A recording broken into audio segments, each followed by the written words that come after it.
Madam ಈಗ network ಹೇಗಿದೆ madam I Bengaluru? Okay ಅನ್ಬೋದು. ಸೊ ಪೆಟ್ಟಿ ಅಂಗಡಿಗಳಿಲ್ಲ. ಪೆಟ್ಟಿ ಅಂಗಡಿಗಳು ಹೋಗಿರೋದು ಕೂಡ ಸರ್ಕ್ಯುಲೇಷನ್ ಕಡಿಮೆ ಆಗೋದಕ್ಕೆ ಕಾರಣ ಆಗಿದೆ. ಪಾಲಿಟಿಕ್ಸ್ಗೆ ಹೋಗುವಂಥದ್ದಾಗಲಿ, ಪವರ್ ಬೇಕು ಅನ್ನೋದಾಗಲಿ ನಾವು ಹೇಳ್ಕೊಡ್ಬೇಕಾಗಿಲ್ಲ. ರವಿ ಬೆಳಗೆರೆ ಹೆಂಗಿದ್ರು ಅಂತ ಇನ್ನೊಂದು ಯಾರೋ ಕ್ಯಾರೆಕ್ಟರ್ನ ತೊಗೊಂಡು ಬಂದರೆ, ಆಮೇಲೆ ನಮ್ಮ ಶಾಲೆಯಲ್ಲಿ ಅಪ್ಪನೇ ಹೇಳ್ಕೊಂಡಿದ್ದಾರೆ ತುಂಬ ಸತಿ, ಜಾತಿ ಕಾಲಮ್ ಇಲ್ಲ, ನಾವು ಡೊನೇಷನ್ ತೊಗೊಳ್ಳೋದಿಲ್ಲ, ಆಮೇಲೆ ನಾವು free uniform, free books, free bag, shoes ಎಲ್ಲ ಫ್ರೀ ಕೊಡ್ತೀವಿ. 35 ಪೈಸೆ ರೀಫಿಲ್ನಿಂದ ನಾನು ಸಾಮ್ರಾಜ್ಯ ಕಟ್ತೀನಿ ಮೇಡಮ್. ಈಗ ನಾವಿರೋದು ಐ ಬೆಂಗಳೂರು ಆಫೀಸಲ್ಲಿ, ಮತ್ತು ಪ್ರಾರ್ಥನಾ ಶಾಲೆ ಕೂಡ ಪಕ್ಕದಲ್ಲೇ ಇರೋದ್ರಿಂದ ಈ ಪ್ರಾರ್ಥನಾ ಶಾಲೆ ಒಂದು ಕಲ್ಯಾಣ ಮಂಟಪ ಆಗೋದಕ್ಕೆ ಬ್ಲೂ ಪ್ರಿಂಟು, ಸ್ಕೆಚ್ ಎಲ್ಲ ರೆಡಿ ಆಗಿತ್ತಂತೆ. ಅದು ಫೇಲ್ ಆಗಿದ್ದು ನಿಮ್ಗೇನೋ ಮಾಹಿತಿ ಗೊತ್ತಿದೆ? ಇಲ್ಲ, ಗೊತ್ತಿದೆ. ರವಿ ಬೆಳಗೆರೆ ಸರ್ದು ಸಿನಿಮಾ ಮಾಡ್ತಾ ಇರೋದು ನಿಜಾನಾ? ಖಂಡಿತ ನಿಜ.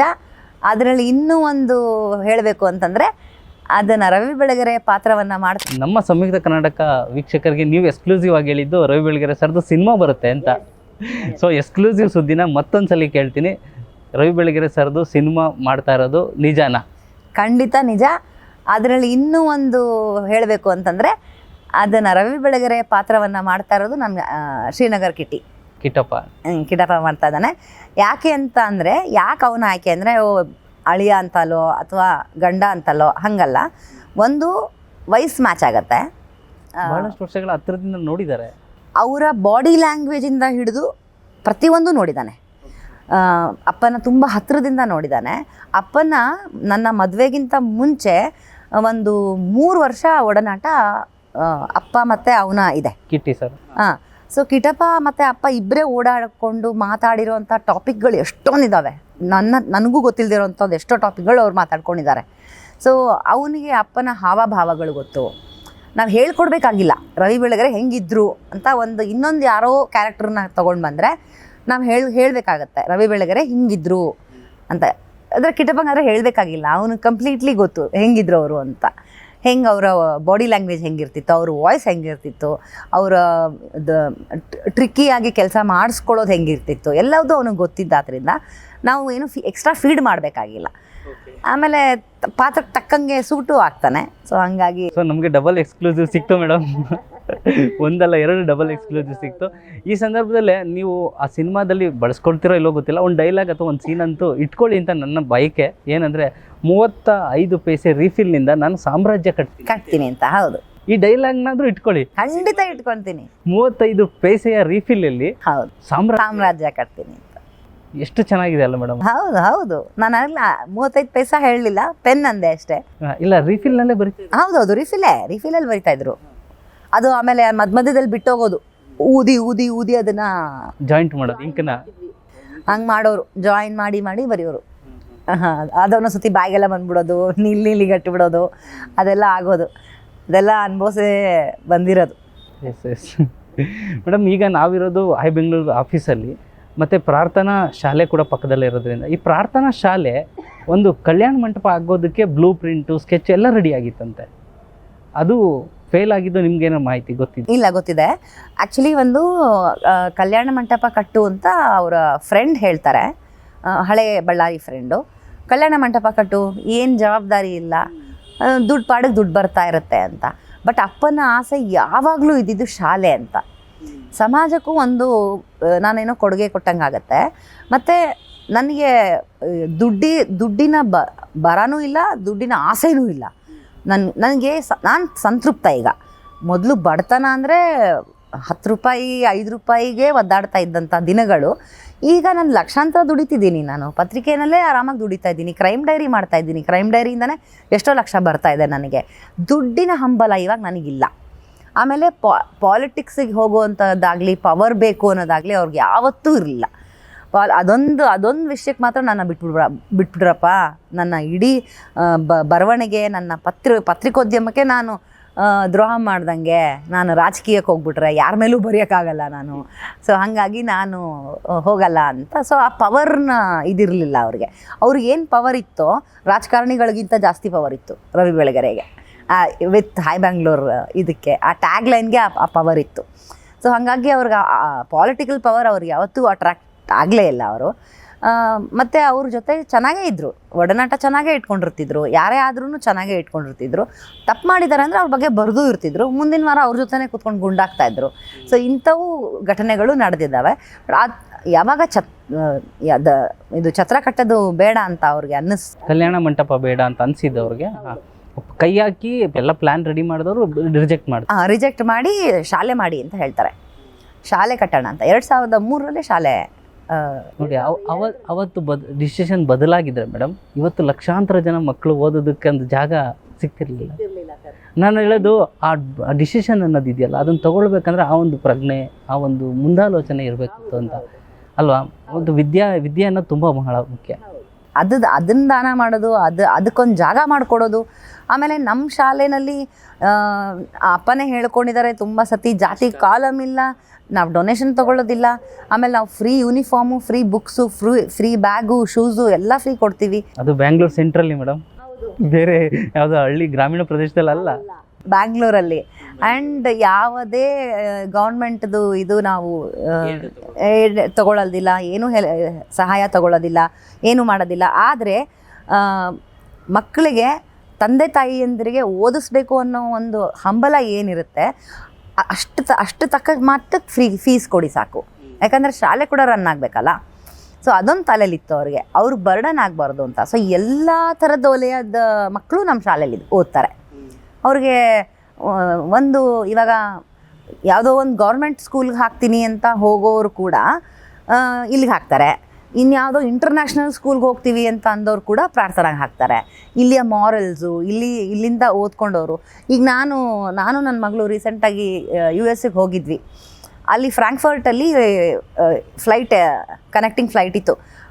ಅಲ್ಲಿ ಫ್ರಾಂಕ್ಫರ್ಟಲ್ಲಿ ಕಂಡು ಹಿಡಿದು ನೀವು ರವಿ ಬೆಳಗೆರೆ ಮಗಳಲ್ವಾ, ನೀವು ಎಂಥ ಅದೃಷ್ಟವಂತರು, ಆಮೇಲೆ ನಾನು ನಿಮ್ಮ ಶಾಲೆಯಲ್ಲೇ ಓದಿದ್ದು, ಈಗ ಫ್ರಾಂಕ್ಫರ್ಟಲ್ಲಿ ನಾನು ಈ ಸ್ಥಾನದಲ್ಲಿದ್ದೀನಿ, CEO ಸ್ಥಾನದಲ್ಲಿದ್ದೀನಿ, ಒಂದು ಕಂಪನಿಯ CEO ಸ್ಥಾನದಲ್ಲಿದ್ದೀನಿ, ನಾನು ಓದಿದ ಪ್ರಾರ್ಥನಾ ಅಲ್ಲಿ ಮೇಡಮ್, ನನಗೆ ತುಂಬ ಖುಷಿ ಆಗ್ತಿದೆ ನಿಮ್ಮನ್ನು ನೋಡಿ ಅಂತ ಹೀಗೆ ಹೇಳಿದಾಗ, ನಾವು ಎಂತೆಂಥವ್ರನ್ನ ಸೃಷ್ಟಿ ಮಾಡ್ತಾಯಿದ್ದೀವಿ. ಎಂತೆಂಥ ಉದ್ಯಮಿಗಳಾಗಿರ್ಬೋದು, ಅಥವಾ ಒಂದು ವೆಲ್ ಎಜುಕೇಟೆಡ್ ಇಂಜಿನಿಯರಿಂಗ್, ನೀವು ಡಾಕ್ಟರ್, ಏನೇ ಆಗ್ಬೋದು, ಅದನ್ನು ನಾವು ಸೃಷ್ಟಿ ಮಾಡ್ತಾಯಿದ್ದೀವಿ ಅನ್ನೋ ಒಂದು ಇಟ್ ಇಸ್ ವೆರಿ ಕಲೆ ಆಗಿರ್ಬೋದು, ಆರ್ಟಲ್ಲಾಗಿರ್ಬೋದು, ಎಲ್ಲದರಲ್ಲೂ. ಇವಾಗ ನಮ್ಮ ಶಾಲೆಯ ಸ್ಟೂಡೆಂಟೇನೆ ನಮ್ಮ ಪತ್ರಿಕೆಗೆ ಇದು ಬರೆಯೋದು, ಮುಂದ್ಗಡೆ ಏನು ಹೆಡ್ಲೈನ್ಸ್ ಬರೆಯೋದು. ಸೊ ಅದು ಬರವಣಿಗೆಲೆ ನಾವು ಟೈಪ್ ಮಾಡಲ್ಲ, ನಾವು ಬರೆಸ್ತೀವಿ. ಒಳಗಡೆದೆಲ್ಲ ಕಂಪೋಸ್ ಆಗುತ್ತೆ, ಬಟ್ ಇದನ್ನು ಬರ್ಸೋದು ಕೈಯಲ್ಲಿ. ಸೊ ಹಾಗೆ ಈ ಥರದ್ದೆಲ್ಲ ಕಲೆ ಅವೆಲ್ಲ ಇದೆಯಲ್ಲ, ಅದು ತುಂಬ ನಮ್ಮನ್ನ ಅಪ್ಪ ಎಂಥ ಕೆಲಸ ಮಾಡಿಬಿಟ್ರು. ಒಂದು ಯಾವುದೋ ಕಲ್ಯಾಣ ಮಂಟಪ ಕಟ್ಟಿದರೆ ಮದುವೆ ಮಾಡ್ಕೊಂಡಿರೋ ಮಕ್ಳಿಗೆ ಸೇರಿಸೋ ಶಾಲೆ ಇಲ್ಲ, ಆಯಿತು ಅಷ್ಟೇ. ಇನ್ನೆಲ್ಲೋ ಮದುವೆ ಮಾಡ್ಕೊತಾರೆ ಕಲ್ಯಾಣ ಮಂಟಪದಲ್ಲಿ, ಪರವಾಗಿಲ್ಲ, ಆ ಮಕ್ಕಳನ್ನ ತೊಗೊಂಬಂದು ಪ್ರಾರ್ಥನಾ. ಮೇಡಮ್, ರವಿ ಬೆಳಗೆರೆ ಸರ್ ನಿಮ್ಮನ್ನು ಪುಟ್ಟ ಪಾರ್ವತಮ್ಮ ಅಂತಲೇ ಕರೀತಾ ಇದ್ರು, ಅಷ್ಟೊಂದು ಪ್ರೀತಿ ನಿಮ್ಮ ಮೇಲೆ. ಬಟ್ ರವಿ ಬೆಳಗೆರೆ ಸರ್ ನಿಮ್ಮ ನಡುವಿನ ಇದರಲ್ಲಿ ಒಬ್ಬರು ಮಾತ್ರ ನಿಮಗೆ ಪೊಸೆಸಿವ್ನೆಸ್ ಜಾಸ್ತಿ ಇತ್ತಂತೆ. ಯಾರು ಮೇಡಮ್ ಅದು? ಅಂದರೆ ಅಪ್ಪನ ಜೊತೆ ನೀವು ಇದ್ದಿದ್ದನ್ನು ನೋಡಿ ಪೊಸೆಸಿವ್ ಆಗೋರಂತ. ಅವ್ರು ಆಗ್ತಿದ್ರು ಮೂರನೇ ವ್ಯಕ್ತಿ. ಈಗ ನೀವು ಮತ್ತು ರವಿ ಬೆಳಗೆರೆ ಸರ್ ಇಬ್ಬರು ಅಪ್ಪ ಮಗಳ ಸಂಬಂಧ, ಅವ್ರನ್ನ ನೋಡಿ ಪೊಸೆಸಿವ್ ಆಗ್ತಿದ್ದಾರಂತೆ. ಯಾರು ನನಗಿಂತ ಜಾಸ್ತಿ ಮಗಳನ್ನ ಜಾಸ್ತಿ ಪ್ರೀತಿಸ್ತಾರೆ ಅಂತ? ಅಫ್ಕೋರ್ಸ್ ನಾನು ಹೇಳಿದೆ, ಪುಟ್ಟ ಪಾರ್ವತಮ್ಮ ಅಂತ ಕರೀತಾ ಇದ್ರು ಅಂದರೆ ಅವರು ತಾಯಿನೇ ನಿಮ್ಮನ್ನು ನೋಡ್ತಾ ಇದ್ರು ಅಂತ. ನಿಮ್ಮ ಮಗಳ ಮತ್ತು ರವಿ ಬೆಳಗೆರೆ ಸರ್ ಅಪ್ಪ ಮಗಳ ನೋಡಿ ನನ್ನ ಫ್ಯಾಮಿಲಿಯವರಲ್ಲ, ಫ್ಯಾಮಿಲಿಯವರೇ, ಅಕ್ಕ. ಅವಳು ಯಾವಾಗಲೂ ಅವಳು ಯಾವಾಗಲೂ ಇದು ಮಾಡೋಳು, ಯಾವಾಗಲೂ ನಿನ್ನನ್ನೇ ಜಾಸ್ತಿ ಪ್ರಿಯಾರಿಟಿ ಕೊಡ್ತಾರೆ, ಫಸ್ಟ್ ಪ್ರಿಯಾರಿಟಿ ನೀನೇ ಅಂತೆಲ್ಲ ಅವಳು ತಕರಾರು ತೆಗಿಯೋಳು. ಯಾಕಂದರೆ ಅಪ್ಪ ಮತ್ತು ಅವಳು ಹುಬ್ಳಿನಲ್ಲಿ ತುಂಬ ಅವರು ಒಟ್ಟಿಗೆ ಇದ್ದವರಲ್ಲ, ನಾನು ಅಮ್ಮ ಒಟ್ಟಿಗೆ ಇದ್ದವರು. ಸೊ ಅಪ್ಪಂಗೆ ಅವಳಿಗೆ ಏನಂದರೆ ಅಪ್ಪಂಗೆ ಜಾಸ್ತಿ, ನಾನು ಅಪ್ಪನ ಜೊತೆ ಇದ್ದವಳು, ನೀನು ಬಂದು ಎಲ್ಲ ಕಿತ್ಕೋತಾ ಇದೆಯಾ, ಪ್ರೀತಿ ಕಿತ್ಕೋತಾ ಇದೆಯಾ ನನ್ನಿಂದ, ಆ ಥರ ಎಲ್ಲ ಹಂಗೆಲ್ಲ ಮಾತಾಡೋಳು. ಬಟ್ ಆಗಿನ ಟೈಮ್ ಅದೆಲ್ಲ. ಆಮೇಲೆ ಅಪ್ಪನೂ ಅದಕ್ಕೆ ಅವಳನ್ನೂ ಅಷ್ಟೇ ಮುದ್ದು ಮಾಡೋರು, ಮಾಡಲ್ಲ ಅಂತ ಇರಲಿಲ್ಲ. ನನ್ನ ತಮ್ಮನೂ ಅಷ್ಟೇ ಮುದ್ದು ಮಾಡೋರು, ಪ್ರೀತಿ ಮಾಡೋರು. ಬಟ್ ನನ್ನ ಒಂದು ಎಕ್ಸ್ಟ್ರಾ ಒಂದು ಗುಲ್ಗಂಜಿ ಅಷ್ಟು ಎಕ್ಸ್ಟ್ರಾ ಪ್ರೀತಿ ಮಾಡೋರು. ಆ ಪ್ರೀತಿನ ಅವಳು ಸಹಿಸ್ಕೋತಾ ಇರಲಿಲ್ಲ. ಆಮೇಲೆ ನಾನು ಅವರಿಬ್ಬರು ನಡುವೆ ಅವಳು ತಬ್ಗೊಂಡ್ಲು ಅಂದರೆ ಮಧ್ಯೆ ಓಡೋಗ್ಬಿಟ್ಟು ಅವರಿಬ್ಬರನ್ನ ಬಿಡಿಸೋದು, ನಂದು ಅಂತ ನಾನು ಹಿಡ್ಕೊಳ್ಳೋದು, ಅವೆಲ್ಲ ಮಾಡ್ತಿದ್ದೆ. ಸಣ್ಣವಳಿಂದ ಮಾಡ್ತಾ ಇದ್ದಂತೆ.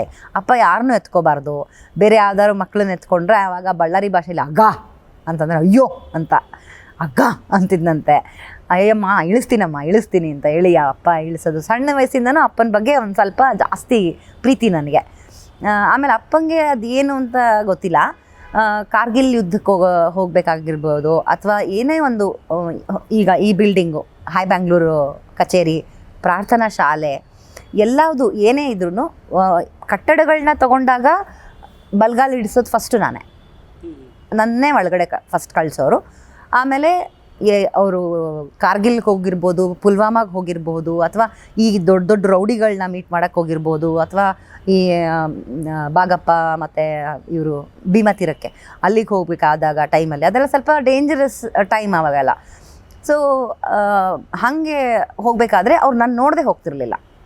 ನಾನು ಕಾಲೇಜಲ್ಲಿದ್ರೂ ಕಾಲೇಜ್ ಲ್ಯಾಂಡ್ಲೈನಿಗೆ ಫೋನ್ ಮಾಡಿ ನನ್ನನ್ನು ಕರ್ಸ್ಕೊಳ್ಳೋರು, ಎಮರ್ಜೆನ್ಸಿ ಇದೆ ಒಂದು ಸ್ವಲ್ಪ ಕಳಿಸಿ ಅವಳನ್ನ ಅಂತ. ಸೊ ನಾನು ಕಾಲೇಜಿಂದ ಬರಬೇಕಿತ್ತು, ನಂಗೆ ಗೊತ್ತಿರ್ತಿತ್ತು ಏನಕ್ಕೆ ಅಂತ. ಹೆದರ್ಕೊಂಡೆಲ್ಲ ಎಮರ್ಜೆನ್ಸಿ ಅಂತ ಹೆದರ್ಕೊಂಡು ಬರೋದ್ರೆ ಹೇಳಿರ್ತಿದ್ರು, ನಾನು ಎಷ್ಟೊತ್ತಿಗೆ ಹೋಗ್ತೀನಿ ಅಂತ ಗೊತ್ತಿಲ್ಲ, ನೀವು ಹೋಗಿರೋ ನಾನು ಕರ್ಸ್ಕೋತೀನಿ ಅಂತ. ಸೊ ಹಾಗೆ ನಾನು ಬರ್ತಿದ್ದೆ. ನಾನು ಯಾಕಪ್ಪ ಹಿಂಗೆ ಮಾಡ್ತೀರಾ ಅಂತ ಕೇಳಿದ್ರೆ, ಏನೋ ಗೊತ್ತಿಲ್ಲ ಮಗಳೇ, ನಿನ್ನ ನೋಡಿದಾಗ ಅದೇ ಪುಟ್ಟು ಪಾರ್ವತಮ್ಮ, ನೀನು ನೋಡಿದಾಗ ಅಮ್ಮನ ನೋಡೋದು ಅಂತ ಅನಿಸುತ್ತೆ, ಅಮ್ಮನ ಆಶೀರ್ವಾದ ಯಾವಾಗೂ ಇರುತ್ತಲ್ವಾ ಮಗನ ಮೇಲೆ ಅನ್ನೋ ಥರ ಒಂದೇನೋ ಒಂದು ಇವ್ರುಗಳಿಗೂ ಸಮಜಾಯಿಷಿ ಆಗಬೇಕು, ಅಕ್ಕಂಗೆ ತಮ್ಮಂಗೆ ಆ ಥರ ಅವ್ರಿಗೆ ಹಂಗಾಯ್ದು ಆ ಥರ ಲೆಕ್ಕನ ಅನ್ನೋ ಥರ ಬರೋ ಥರ ಬರಬೇಕಿತ್ತು. ಬಟ್ ಅವ್ರು ಯಾವಾಗೂ ಹೇಳೋರು, ಒಂದು ಸ್ಟಾರ್ ನನಗೆ ನೀನು, ಲಕ್ಕಿ ಸ್ಟಾರ್ ನೀನು ಅಂತ. ಲಕ್ ಮೇಲೆಲ್ಲ ಅವ್ರು ಬಿಲೀವ್ ಮಾಡ್ತಿರ್ಲಿಲ್ಲ.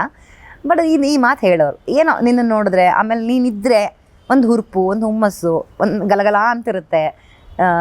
ನನಗೆ ಬೋರ್ ಆದಾಗ, ಲೋನ್ಲಿ ಆದಾಗ, ಬೇಸರ ಆದಾಗ ಅವ್ರು ನನ್ನನ್ನು ಕರ್ಸ್ಕೊಳ್ಳೋರು. ಕರೆಸ್ಕೊಂಡು ಒಂದು ಅರ್ಧ ಗಂಟೆ ನನ್ನ ಹತ್ರ ಹರಟೆ ಹೊಡೆದ್ರೆ, ಅಬ್ಬಾ ನನಗೆ ಸ್ಟ್ರೆಸ್ ಬಸ್ಟರ್ ಅಮ್ಮ ನೀನು, ಸ್ಟ್ರೆಸ್ ಎಲ್ಲ ರಿಲೀಫ್ ಆಯಿತು, ಬೇಸರ ಎಲ್ಲ ಹೋಯಿತು, ನನಗೆ ಅನಿಸ್ತಾ ಇದ್ದಿದ್ದು ಒಂಥರ ಅಯ್ಯೋ ಏನು ಬೇಡ ಅನ್ನೋ ಥರ ಅನಿಸ್ತಾ ಅದೆಲ್ಲ ಹೋಯ್ತು, ಇವಾಗ ಆರಾಮಾಗಿ ಹುರುಪಲ್ಲಿ ಇನ್ನೂ ಜಾಸ್ತಿ ಬರಿತೀನಿ ಅಂತ ಹೇಳಿ ಕಳಿಸಿದೆಲ್ಲ ಸುಮಾರು ಸತಿ ಆ ಥರ ಆಗಿದೆ. ಸರಿ ಮೇಡಮ್, ಈಗ ಹೈ ಬೆಂಗಳೂರು ಪತ್ರಿಕೆಯಲ್ಲಿ ರವಿಬೆಳಗೆರೆ ಸರಿದ್ದಾಗ ಸಾವಿರಾರು ಜನ ಪತ್ರಕರ್ತರು ಕೆಲಸ ಮಾಡಿ ಹೋಗಿರ್ಬೋದು. ಆದರೆ ಒಬ್ಬರು ಪತ್ರಕರ್ತರು ಲೆಟರ್ ಬರೆದಿಟ್ಬಿಟ್ಟು ಹೋಗಿದ್ದಾರೆ, ನಾನು ಬರಲ್ಲ, ಸ್ಟ್ರೆಸ್ ಆಫ್ ವರ್ಕ್ ಜಾಸ್ತಿ ಆಯಿತು, ನನಗಿಲ್ಲಿ ತಡ್ಕೊಳಕ್ಕಾಗ್ತಾಯಿಲ್ಲ ಅಂತ ಲೆಟ್ರ್ ಬರೆದಿಟ್ಬಿಟ್ಟು ನಮ್ಮ ಅಕ್ಕ ಅದು ಉಜಿರೆಗೆ ಹೋಗಿದ್ರಂತೆ. ಹೌದು, ಎಲ್ಲ ಬಿಟ್ಟು ಹೊಟ್ಟೋಗಿದ್ಲು, ಆಗಲ್ಲ ನನಗೆ ಅಂತ. ಮನೆಗೆ ಬಂದು ಅಳೋಳು, ಗೋಳೋ ಅಂತ ಅಳೋಳು. ಅವಳಿಗೆ ಪುರ್ಸೊತ್ತೆ ಕೊಡ್ತಾ ಇರಲಿಲ್ಲ, ಅವಳಿಗೆ ಅವಳದೇ ಆದಂಥ ಟೈಮೇ ಇಲ್ಲ, ಹಂಗೆ ಮಾಡಿಬಿಟ್ಟಿದ್ರು. ಸೊ ಒಂಥರ ಕ್ರೈಮ್ ಡೈರಿ ಹೋಗು, ಕ್ರೈಮ್ ಡೈರಿಯಿಂದ ವಾಪಸ್ ಬಾ, ಅಲ್ಲಿ ಏನು 3 ಕ್ರೈಮ್ ನೋಡ್ಕೊಂಡು ಬಂದಿದ್ರೆ 3 ಕ್ರೈಮ್ನು ಆವಾಗಲೇ ಬರ್ಕೊಡು. 3 ಕ್ರೈಮ್ನ 3 ಹೆಣದ ಬಗ್ಗೆ ಅವಳು ಕೂತ್ಕೊಂಡು ಏನೇನಿದೆ ಎಲ್ಲ ನೋಡಿ, ಮತ್ತು ಈ TCR ಬರೆಯೋದು ಅದನ್ನು ನೋಡಿಕೊಂಡು, ಆ ಟೈಮಿಂಗ್ನ ನೋಡಿಕೊಂಡು, ಇಲ್ಲಿಗೆ ಬರೆದು ಸ್ಕ್ರಿಪ್ಟ್ ಬರೆದು, ಅಪ್ಪ ಎಷ್ಟು ನೋಡಬೇಕು ಅಂತ ನೋಡಿಕೊಂಡು ಅದನ್ನು ಬರೆದು ಹುಷಪ್ಪ ಅಂತ ಮನೆಗೆ ಹೋಗೋಷ್ಟರಲ್ಲಿ ಕಂಟ್ರೋಲ್ ರೂಮಿಗೆ ಫೋನ್ ಬರ್ತಿತ್ತೋ ಇಲ್ವೋ, ನಮ್ಮ ಅಕ್ಕಂಗೆ ಫೋನ್ ಬರ್ತಿತ್ತು. ನಾನು ಕ್ರೈಮ್ ಡೈರಿ ಕೆಲಸ ಮಾಡುವಾಗೂ ನನಗೆ ಫೋನ್ ಬರ್ತಿತ್ತು, ಇಲ್ಲಿ ಕೊಲೆ ಆಗಿದೆ ಅಥವಾ ಕೊಲೆ ಮಾಡೋಕ್ಕೆ ಹೋಗ್ತಾಯಿದ್ದೀನಿ, ಆ ಥರ ಎಲ್ಲ ಫೋನ್ ಬರೋದು ನಮಗೆ. ಈಗ ಮತ್ತೆ ನಡಿ ಬಂದಿದ್ದೆ ಬೆಳಗಿನ ಜಾವ 6 ಗಂಟೆಗೆ, ಮತ್ತು 6:30-7 ಗಂಟೆಗೆ ಅವಳಿಗೆ ನಿದ್ದೆ ಇಲ್ಲ, ಏನೂ ಇಲ್ಲ, ಹೋಗು ಮತ್ತು ವರದಿ ಮಾಡ್ಕೊಂಬಂದು ಮತ್ತೆಲ್ಲ ಬರ್ಕೊಂಡು ಬಾ, ಚೆನ್ನಾಗಿಲ್ಲ ಅಂದರೆ ಮತ್ತೆ ಇನ್ನೊಂದು ಬರಿ. ಅಷ್ಟು ಕಡ್ಕೆನಲ್ಲಿ ಅವಳು ಬರೆದು ಎಲ್ಲ ಮಾಡಿ ಅವಳಿಗೆ ಆಗಲೇ ಇಲ್ಲ. ಕೊನೆಗೆ ಅಮ್ಮ ಹತ್ರ ಎಲ್ಲ ಬಂದು, ನಾನು ಸತ್ತೋಗ್ಬಿಡ್ತೀನಿ, ನನ್ನ ಕೈಯಲ್ಲಿ ಆಗ್ತಾಯಿಲ್ಲ, ನನಗೆ ಅಪ್ಪ ನಾನು ಅಡಿಯಲ್ಲಿ ಕೆಲಸ ಮಾಡೋಕ್ಕಾಗಲ್ಲ ನನಗೆ ಅಂತ ಎಲ್ಲ ಹೇಳಿ ಗೋಗರ್ದು ಒಂದು ಸತಿ ಕೇಳ್ಕೊ, ಒಂದು ಸ್ವಲ್ಪ ಟೈಮ್ ಕೊಡಿ ಅಂತ ಕೇಳ್ಕೊ, ರಜಾ ಕೊಡಿ ಅಂತ. ಸಂಡೇನೂ ರಜಾ ಇಲ್ಲ ಅವಳಿಗೆ. ಸೊ ಆ ಥರ ಇತ್ತಲ್ಲ, ಹಂಗಾಗಿ ಒಂದು ಪತ್ರ ಬರೆದ್ಲು, ಇಟ್ಲು, ಓದ್ಲು. ನೀವು ಪತ್ರ ಬರೀತಿದ್ರ ಮೇಡಮ್? ಬರಿತಾ ಇದ್ದೆ. ಯಾವ್ದಾದ್ರು ಒಂದು ನೆನಪಿದೆಯಾ ಮೇಡಮ್ ಸಂದರ್ಭ, ವಿಶೇಷವಾದ ಸಂದರ್ಭ ಯಾವ್ದಾದ್ರು? ವಿಶೇಷವಾದ ಸಂದರ್ಭ ಅಂತ ಆ ಥರದ್ದು ಇಲ್ಲ. ಇದು ನಿಮ್ಮ ಫ್ಯಾಮಿಲಿ ರೆಗ್ಯುಲರ್? ನಮ್ಮದು ಎಲ್ಲರೂ ಪತ್ರದಲ್ಲೇ ಮಾತಾಡೋದು. ಅದು ಯಾಕೆ ಹಂಗಾಯಿತು ಅಂತಂದರೆ ಎಲ್ಲ ದೂರ ದೂರ ಇದ್ವಲ್ಲ, ಅವಾಗ ಫೋನ್ಗಳೆಲ್ಲ ಏನೂ ಇರ್ತಾ ಇರಲಿಲ್ಲ. ಆಮೇಲೆ ಫೋನ್ ಸಂಪರ್ಕಕ್ಕೆ ಬರೋ ಅಂಥ ಅಪ್ಪ ಎಲ್ಲೂ ಕೆಲಸ ಮಾಡ್ತಿರ್ಲಿಲ್ಲ. ಯಾವುದೋ ಆಫೀಸಿಗೆ ಒಂದು ಫೋನ್ ಮಾಡೋಣ ಅಂದರೆ ಅದೆಲ್ಲ ಇಲ್ಲ. ಸೊ ಹಂಗಿದ್ದಾಗ ದೂರ ದೂರ ಇದ್ದಾಗ ನಾವು ಪ್ರತಿ ಈಗ ಸೋಮವಾರ ನಾನು ಪತ್ರ ಬರೆದ್ರೆ ಮಂಗಳವಾರ ಅಕ್ಕ ಬರಿಬೇಕು, ಬುಧವಾರ ನನ್ನ ತಮ್ಮ ಬರಿಬೇಕು, ಬರೆದು ಅಪ್ಪಂಗೆ ಕಳಿಸ್ಬೇಕು. ಅಪ್ಪ 3 ಜನಕ್ಕೂ ಒಂದೇ ಇದರಲ್ಲಿ ಉತ್ತರಗಳನ್ನ ಕಳಿಸೋದು. ಆ ವಾರದಲ್ಲಿ ಆ ದಿನ ನಮ್ಮದು, ಅಪ್ಪಂದು ನಮ್ಮದು ದಿನ. ಸೊ ನನ್ನ ಶಾಲೆಯಲ್ಲಿ ಏನಾಯಿತು, 1ನೇ ಕ್ಲಾಸಿಂದ ಬರಿತಾ ಇದ್ದೆ ನನ್ನ ಪತ್ರ ಅಪ್ಪಂಗೆ. ನಾನು 1ನೇ ಕ್ಲಾಸ್ ಓದ್ತಾ ಇರಬೇಕಾದ್ರೆ ಅಮ್ಮ ಪತ್ರ ಬರ್ಸೋರು ನಮ್ಮ ಕೈಯಲ್ಲಿ. ಅಪ್ಪಂಗೆ ಪತ್ರ ನಿಂದಿವತ್ತು ಸೋಮವಾರ ಬಂದಿದೆ, ಬಾನಿ ನೀನು ಬರಿಬೇಕು, ಬರಿ ಇವಾಗ ಬಾ, ನಿಂಗೇನು ಅನಿಸುತ್ತೆ. ಅವಾಗ ನಂಗೇನು ಅನಿಸುತ್ತೆ ಹೇಳ್ತಿದ್ದೆ, ಅದನ್ನು ಅಮ್ಮ ಬರ್ಸೋರು. ಅಮ್ಮ ಕೂಡ ಟೀಚರ್ ಆದ್ದರಿಂದ ಅವ್ರಿಗೆ ಹೇಗೆ ಸೆಂಟೆನ್ಸ್ ಫಾರ್ಮ್ ಮಾಡಿಸ್ಬೇಕು ಮಗು ಹತ್ರ, ಆ ಥರದ್ದೆಲ್ಲ ಮಾಡಿಸಿ ಅವರು ಪತ್ರ ಬರೀತಿದ್ರು. 4ನೇ ಕ್ಲಾಸ್ವರೆಗೂ ಬರೆದ್ವಿ. 5ನೇ ಕ್ಲಾಸ್ ಹುಬ್ಳಿ ಅಂದಾಗ ಹುಬ್ಳಿಯಿಂದ ಬೆಂಗಳೂರಿಗೆ ಪತ್ರ ಬರೆಯೋಕ್ಕೆ ಸ್ಟಾರ್ಟ್ ಮಾಡಿದ್ವಿ. ಬೆಂಗಳೂರಿಗೆ ಬಂದಮೇಲೂ ಕೂಡ ಸುಮಾರು ಸತಿ ಪತ್ರಗಳನ್ನ ನಾನು ಬರೆದಿದ್ದೀನಿ ಅಪ್ಪಂಗೆ. ಇಲ್ಲೇ ಆಫೀಸಲ್ಲಿ ಕಚೇರಿಯಲ್ಲಿ ಅವ್ರ ಚೇಂಬರಲ್ಲಿ ಅವ್ರು ಕೂತಿರ್ತಿದ್ರು, ನನ್ನ ಚೇಂಬರಲ್ಲಿ ನಾನು ಕೂತಿರ್ತಿದ್ದೆ. ಅಲ್ಲಿ ಕೂತ್ಕೊಂಡೆ ಅಪ್ಪಂಗೆ ಪತ್ರ ಬರೆದಿದ್ದೀನಿ. ದಿನಕ್ಕೊಂದು ಪತ್ರ ಅಂತ ನಾನು ಅಪ್ಪಂಗೆ ಒಂದು ನನ್ನ ಲ್ಯಾಪ್ಟಾಪಲ್ಲಿ ಇಟ್ಕೊಂಡಿದ್ದೀನಿ. ಅದು ಕೆಲವು ಕೊಡ್ತಿದ್ದೆ, ಕೆಲವು ಕೊಡ್ತಿರ್ಲಿಲ್ಲ ನಾನು. ಆಮೇಲೆ ಇವಾಗಲೂ ನನಗೆ ಅವನೇನು ವ್ಯಕ್ತಪಡಿಸೋದು ಸುಲಭ ಅಂತನಾ ಲೆಟ್ರ್? ತುಂಬ ಸುಲಭ. ಸುಲಭಗಿಂತ ತುಂಬ ಹತ್ತಿರ ಅನಿಸುತ್ತೆ. ಸ್ವಲ್ಪ ಆಳವಾಗಿ ಗಾಢವಾಗಿ ಹೋಗ್ಬಿಡುತ್ತೆ. ಅಂದರೆ ಅದು ಮಾತಾಡಿ ಎಕ್ಸ್ಪ್ರೆಸ್ ಮಾಡಿ ಹೇಳ್ಕೊಳ್ಳೋಕ್ಕಿಂತ ಪತ್ರ ತುಂಬ ಹತ್ತಿರ. ಅದು ಯಾವಾಗೂ ಇರುತ್ತೆ ನಮ್ಮ ಕೈಯಲ್ಲಿ. ಮಾತು ಮನಸ್ಸಲ್ಲಿರ್ಬೋದು, ತಲೆಯಲ್ಲಿರ್ಬೋದು, ಆದರೆ ಅದ್ರ ಗಾಢತೆ, ಅದರದ್ದು ನಾವು ಹೇಳ್ತಾ ಇರೋವಂಥ ಭಾವ, ಅದು ಎಲ್ಲವುದು ತುಂಬ ಪತ್ರದಲ್ಲಿ ತುಂಬ ಚೆನ್ನಾಗಿ ಮುಟ್ಟುತ್ತೆ. ಅದೇ ನೀವು ಟೆಕ್ಸ್ಟ್ ಮೆಸೇಜ್ ಮಾಡಿ, ನೀವು ಪ್ರೀತಿಯಿಂದ ಮಾಡಿರ್ತೀರ, ವಾಟ್ಸಪ್ ಮಾಡಿ ನೀವು ಪ್ರೀತಿಯಿಂದ ಮಾಡಿರ್ತೀರ, ಆದರೆ ಓದುಗನಿಗೆ ಅದು ರೂಢ್ ಅನಿಸ್ತಾ ಇರುತ್ತೆ. ನೀವು ಯಾವ ಟೋನಲ್ಲಿ ಹೇಳ್ತಿದ್ದೀರೋ ಯಾರಿಗೆ ಗೊತ್ತು. ಪತ್ರ ಹಂಗಲ್ಲ. ಪತ್ರ ಯಾವಾಗಲೂ ಮನಸ್ಸಿಂದ ಏನು ಬರೆದಿರುತ್ತೆ ಅದೇ ಬಂದಿರುತ್ತೆ. ಬಟ್ ಅದೇ ವಾಟ್ಸಪ್ಪಲ್ಲಿ ಓದಿದ್ರೆ ತಾಕಲ್ಲ. ಮೇಡಮ್, 1995ರಲ್ಲಿ ಹೈ ಬೆಂಗಳೂರು ಶುರುವಾಗಿ ಈಗ 30 ವರ್ಷದ ಸೆಲೆಬ್ರೇಷನ್ ಕೂಡ ಮಾಡಿದ್ದೀರಾ ಮೇಡಮ್. ಈಗ ನೆಟ್ವರ್ಕ್ ಹೇಗಿದೆ ಮೇಡಮ್ ಹೈ ಬೆಂಗಳೂರು? ಓಕೆ ಅನ್ಬೋದು.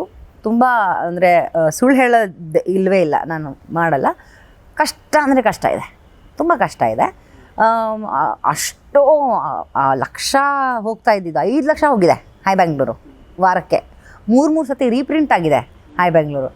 ಇವಾಗ ಹೆಂಗಾಗಿದೆ ಅಂದರೆ ಏಜೆಂಟ್ರೇ ಇಲ್ಲ, ಆ್ಯಂಡ್ ಆಲ್ಸೋ ಪೆಟ್ಟಿ ಅಂಗಡಿಗಳಿಲ್ಲ. Correct madam. ಟೀ ಅಂಗಡಿ, ಚಾಯ್ ಅಂಗಡಿಗಳಿಲ್ಲ, ಕಡಿಮೆ ಆಗಿಬಿಟ್ಟಿದೆ. ಆಮೇಲೆ ಅದು ಪಾಶ್ ಆಗಿಬಿಟ್ಟಿದೆ ಎಲ್ಲ. ಇವಾಗ ಇದ್ರೂ ಚಾಯ್ ಗುರು ಆ ಥರದ್ದೆಲ್ಲ ಅಲ್ಲೆಲ್ಲ ಪತ್ರಿಕೆ ಅವೆಲ್ಲ ಮಾರಲ್ಲ, ನೇತಾಕೋದು ಅವೆಲ್ಲ ಮಾಡಲ್ಲ.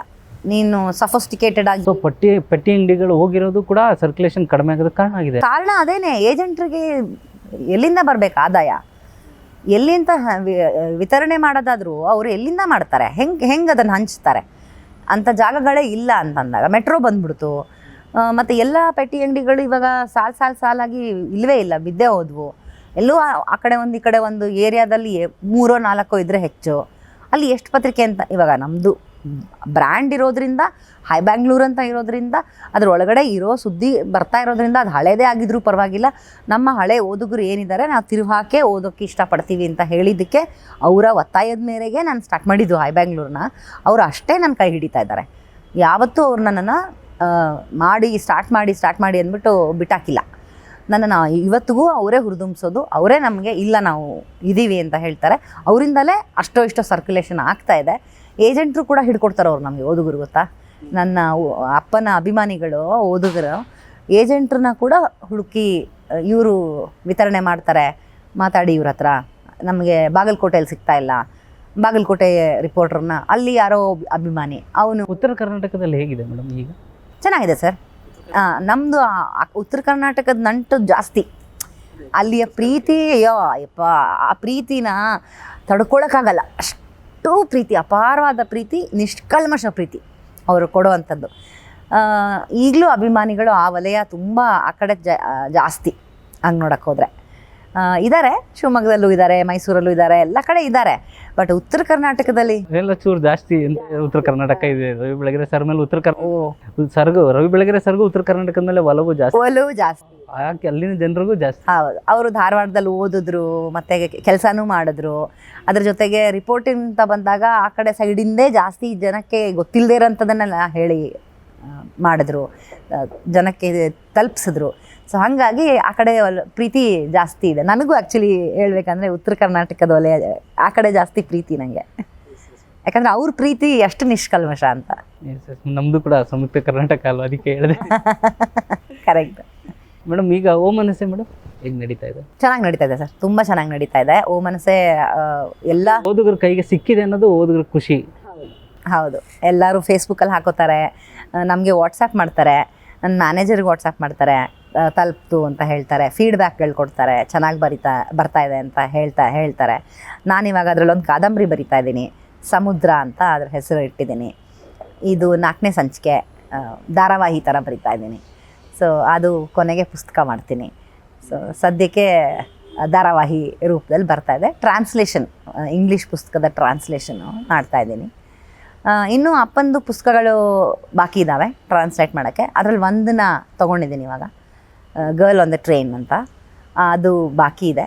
ಅಪ್ಪ ಒಂದು 30 ಪೇಜ್ ಏನೋ ಬರೆದಿದ್ದಾರೆ, ಈಗ ಕಂಪ್ಲೀಟ್ ಮಾಡಬೇಕು. ಅದನ್ನು ಕೈಗೆತ್ಕೊಂಡಿದ್ದೀನಿ. ಹೇಗೆ ಅಂತಂದರೆ ಅದು ಅಪ್ಪನಿಂದ ಬಂತೋ ಏನೋ ಗೊತ್ತಿಲ್ಲ, ಓಲ್ಡ್ ಸ್ಕೂಲ್. ಈಗಲೂ ನನಗೆ ಟೈಪ್ ಮಾಡಿದ್ರೆ ಆ ಪದಗಳು ಬರಲ್ಲ. ಆ ಒಂದು ಕ್ರಿಯೇಟಿವಿಟಿ ಬರೀಲೇಬೇಕು, ಕೈಯಲ್ಲೇ ಬರೀಬೇಕು. ಕೈಯಲ್ಲಿ ಬರೆದು ಬೇಕಾದ್ರೆ ಟೈಪ್ ಮಾಡ್ತೀನಿ. ಓ ಮನಸ್ಸೆ ನಾನು ಅಪ್ಪ ಇದ್ದಾಗ ಕೆಲಸ ಸಂಪಾದಕಿಯಾಗೂ ಮಾಡ್ತಾಯಿದ್ದೆ ಕೆಲಸ. 4 ವರ್ಷ ಮಾಡಿದ್ದೀನಿ. ಆ 4.5 ವರ್ಷ ಏನು ಸಂಪಾದಕಿಯಾಗಿ ಮಾಡಿದ್ದೆ, ಆವಾಗ ಬರೆದು ಆಮೇಲೆ ನಾನೇ ಬರಹನಲ್ಲಿ ಕಂಪೋಸ್ ಮಾಡಿ ಕಳಿಸ್ತಾ ಇದ್ದೆ. ಯಾಕಂದರೆ ಇಲ್ಲಿ ತುಂಬ ಕೆಲಸ ಇರ್ತಿತ್ತು. ನಂದು ಒಂದು ಕಂಪೋಸ್ ತಗೋ ಅಂತ ಕೊಡೋ ಬದಲು, ಯಾಕಂದರೆ 2 ಲೀಡ್ ಬರಿತಾ ಇದ್ದೆ, ಅದು ಹೋಗೋ ಡೆಡ್ಲೈನ್ ಬರ್ತಾಯಿತ್ತು, ಅವ್ರಿಗೂ ಅರ್ಜೆಂಟು, ಕಂಪ್ಯೂಟರ್ ಸೆಕ್ಷನ್ ಅವ್ರಿಗೆ. ಸೊ ಹಾಗಾಗಿ ನಾನೇ ಟೈಪ್ ಮಾಡಿ ಕಳಿಸ್ಕೊಡ್ತಾ ಇದ್ದೆ. ಬಟ್ ಟೈಪೇ ಮಾಡಿಬಿಟ್ಟು ಡೈರೆಕ್ಟಾಗಿ ಕಳಿಸೋಣ ಅಂದರೆ ಆ ಥಾಟೇ ಬರೋಲ್ಲ, ಆ ಒಂದು ಕ್ರಿಯೇಟಿವಿಟಿನೇ ಆಚೆ ಬರೋಲ್ಲ. ಸೊ 2 ಡಬಲ್ ಥರದ ಕೆಲಸ ನನಗೆ. ನಮ್ಮ ಭಾವನಾ ಪ್ರಕಾಶನ, ಹಾಯ್ ಬೆಂಗಳೂರು, ಓ ಮನಸ್ಸೆ, ಈಗ ಡಿಜಿಟಲಲ್ಲಿ ಕೂಡ ಬರ್ತಾ ಇದ್ದೀರಿ. ಸೊ ಇನ್ನಷ್ಟು ನಿಮ್ಮ ಯಶಸ್ಸು ಹೀಗೆ ಮುಂದುವರಿಲಿ. ಭಾವನಾ ಪ್ರಕಾಶನ ಮತ್ತು ರವಿ ಬೆಳಗೆರೆ ಸರ್ ಅವರ ಇದು ನಿರಂತರವಾಗಿ ಅವ್ರನ್ನ ಓದುಗರನ್ನ ಇಷ್ಟಪಡಲಿ ಅಂತ ಹಾರೈಸ್ತೀನಿ. ಸಂಯುಕ್ತ ಕರ್ನಾಟಕದ ಜೊತೆ ಇಷ್ಟೊತ್ತು ಮಾತಾಡಿದ್ದಕ್ಕೆ thank you madam. Thank you so much. Thank you so very much Krishna ಅವರೇ. ತುಂಬ ಖುಷಿ ಆಯಿತು. ನನಗೂ ತುಂಬ ಹಳೆಯದನ್ನೆಲ್ಲ ಮೆಲುಕು ಹಾಕ್ದಂಗೆ ಆಯಿತು. ಮತ್ತು ಅಜ್ಜ ನೆನಪಾದರು, ಅಜ್ಜ ಕಣ್ಮುಂದೆ ಬಂದು ಹೋದರು. ಸೊ ನೀವು ನನ್ನನ್ನು ಇಂಟರ್ವ್ಯೂ ಮಾಡಿಸಿದ್ದಕ್ಕೆ thank you so very much. ನನ್ನ ಹಳೆಯ ನೆನಪು, ಬಾಲ್ಯದ ನೆನಪು, ನಮ್ಮ ಬಾಲ್ಯದ ಬಡತನದಿಂದ ಹಿಡಿದು ಈಗ ಒಂದು ದೊಡ್ಡ ಸಾಮ್ರಾಜ್ಯ ಎಲ್ಲವುದನ್ನು ನನಗೆ ಮೆಲುಕು ಹಾಕಿ ಕೊಟ್ಟಿಸಿದ್ದಕ್ಕೆ ಥ್ಯಾಂಕ್ ಯು ವೆರಿ ಮಚ್.